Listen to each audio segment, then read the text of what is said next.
Hello friends, आप देख रहे हैं आपका चैनल शेयर बाजार विद आयुष और बात करेंगे इस वीडियो के अंदर ग्लोबल सर्विसेज आईपीओ के आखिरी दिन यानी आज के सब्सक्रिप्शन के बारे में।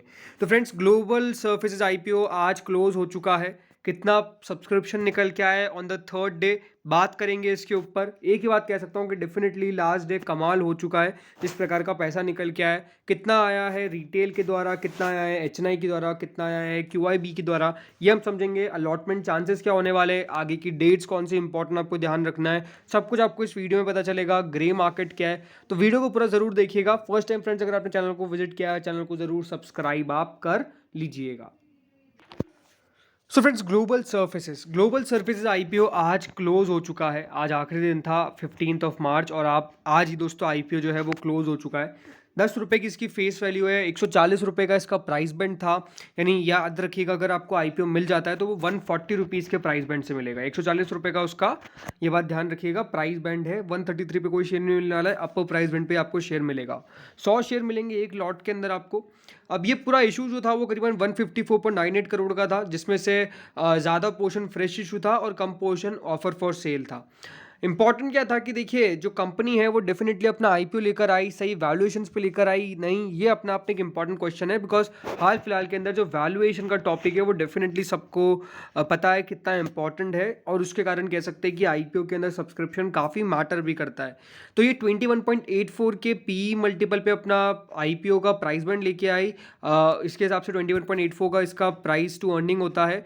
593.35 करोड़ इसकी मार्केट कैप थी। अब अगर बात करते दोस्तों आईपीओ के बारे में सब्सक्रिप्शन के ऊपर, तो जो फर्स्ट 2 डेज थे वो डेफिनेटली काफ़ी लो थे। मतलब आईपीओ के अंदर इतना कम सब्सक्रिप्शन निकल के आ रहा था, जिसका इम्पैक्ट इसकी ग्रे मार्केट पर भी पड़ गया, क्योंकि ग्रे मार्केट भी नीचे चले गई, क्योंकि सब्सक्रिप्शन जो था वो डेफिनेटली उम्मीद के मुताबिक निकल के नहीं आया था। शुरुआत के 2 दिनों के अंदर ये जो इशू था वो कुल मिला के 1.10 टाइम सब्सक्राइब हुआ, जिसमें क्यूआईपीज की तरफ से पैसा नहीं, एचएनआईज की तरफ से only 1.66 times, and retail portion जो था वो 1.47 टाइम्स भरा था। तो पैसा जो है वो डेफिनेटली जितना आना चाहिए था 2 दिनों के अंदर उतना नहीं निकल के आया, और रिटेल पोर्शन भी ज़्यादा एक्टिव नहीं दिखे। राइट, बहुत इंपॉर्टेंट था कि वो एक्टिव दिखे, लेकिन वो दिखे नहीं। एचएनआई क्यूआईबी का मान सकते हैं आखिरी दिन लगाते, बट रिटेल पोर्शन भी उतना एक्टिव नहीं दिखा। तो डेफिनेटली वो मार्केट्स के अंदर एक नेगेटिव पॉइंट ग्लोबल सर्विसेज को लेकर चल गया और ग्रे मार्केट में गिरावट देखने को मिल गई। दूसरा कारण क्या था कि बाजार के अंदर डेफिनेटली लगातार आपको गिरावट देखने को मिल रही है। मार्केट लगातार फॉल कर रहे थे, और ये भी एक बड़ा रीज़न था कि डेफिनेटली उसकी ग्रे मार्केट में गिरावट आई। और दूसरा, लोगों को ये डर था कि क्या पैसा बन भी पाएगा कि नहीं बन पाएगा। मार्केट्स अभी भी गिर रहे हैं, वो बात अलग है, बट सब्सक्रिप्शन कैसा निकल के आया वो हम समझ लेते हैं।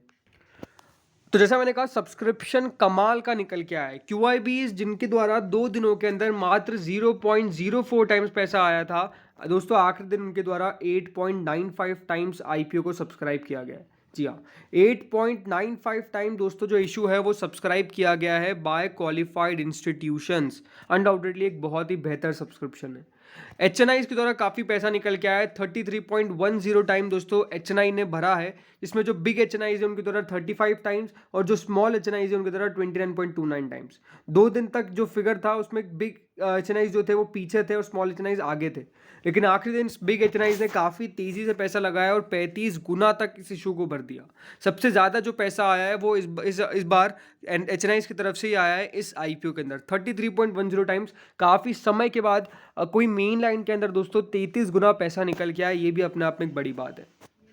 रिटेल कैटेगरी, दोस्तों रिटेल कैटेगरी जो है वो कुल मिला के 5.12 टाइम्स सब्सक्राइब की गई, और रिटेल पोर्शन भी काफ़ी ठीक सब्सक्राइब हो गया 5.12 टाइम्स। एक बात ध्यान रखिएगा, जो इसमें रिटेल पोर्शन था वो सबसे ज़्यादा उसका वेटेज था। सबसे कम वेटेज जो था वो एचएनआई कैटेगरी का था, उसके बाद था क्यूआईबी का, लेकिन सबसे ज़्यादा जो था वो रिटेल का था। सॉरी, सेकंड पे क्यूआईबीज थे, और सबसे कम जो था जैसे मैंने कहा वो एचएनआई कैटेगरी का था।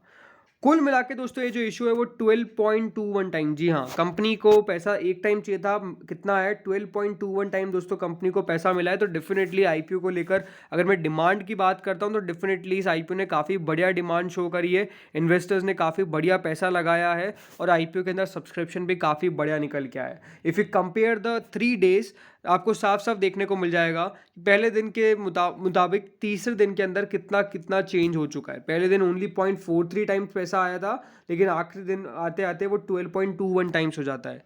क्यूआईबी जो बिल्कुल पैसा नहीं लगा रहे थे वो 8.95 टाइम तक आ जाते हैं।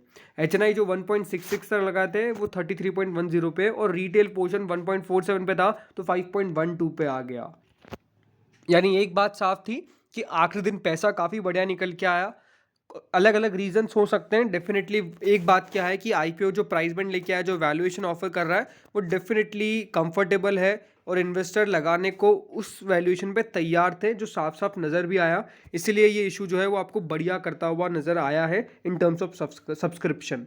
अब आगे की डेट्स क्या है? अलॉटमेंट चांसेस तो यही है कि देखिए 5 टाइम सब्सक्राइब हो, अगर आप मल्टीपल लॉट्स हटा देते हैं तो ये ऑलमोस्ट 4.5 टाइम्स के आसपास बैठता है। तो हर 4.5 में से एक जने को ये अलॉटमेंट मिलने वाला है रिटेल कैटेगरी के अंदर। ये बात ध्यान रखिएगा, हर 4.5 के में से एक जने को जो अलॉटमेंट है वो इस इशू के अंदर मिल जाएगा।